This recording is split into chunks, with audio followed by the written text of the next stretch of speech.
શું મિત્રો તમારે પણ હુન્ડાઈ ક્રેટા લેવી છે પણ તમારા બજેટમાં ક્યાંય નથી મળતી? અમદાવાદમાં ઘણી બધી જગ્યાએ ગાડી તો જોઈ લીધી પણ તમારા બજેટમાં ક્રેટા ક્યાંય સેટ જ નથી થતી.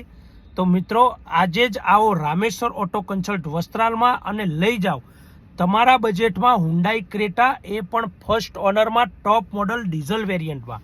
હા મિત્રો, સાચી વાત છે. તો રામેશ્વર ઓટો કન્સલ્ટ વસ્ત્રાલમાં આવી ગઈ છે 15 ડિસેમ્બરની હુન્ડાઈ ક્રેટા, વન ઓનર ગાડી, SX પ્લસ વેરિયન્ટમાં, વ્હાઇટ કલર, એ પણ 65,000 કિલોમીટર ફરેલી, એકદમ ફર્સ્ટ ક્લાસ એટલે કે ન્યૂ જેવી કન્ડિશનમાં, નોન એક્સિડેન્ટલ અને કંપની ફિટિંગ એન્જિન સાથે. મિત્રો ઓલ્ડ ઇઝ ગોલ્ડ, એટલા માટે જૂનું એટલું સારું, અને એ પણ તમારા બજેટમાં. તો આવો રામેશ્વર ઓટો કન્સલ્ટ વસ્ત્રાલ અને લઈ જાઓ તમારી મનપસંદ એવી તમારા બજેટમાં હુન્ડાઈ ક્રેટા કાર.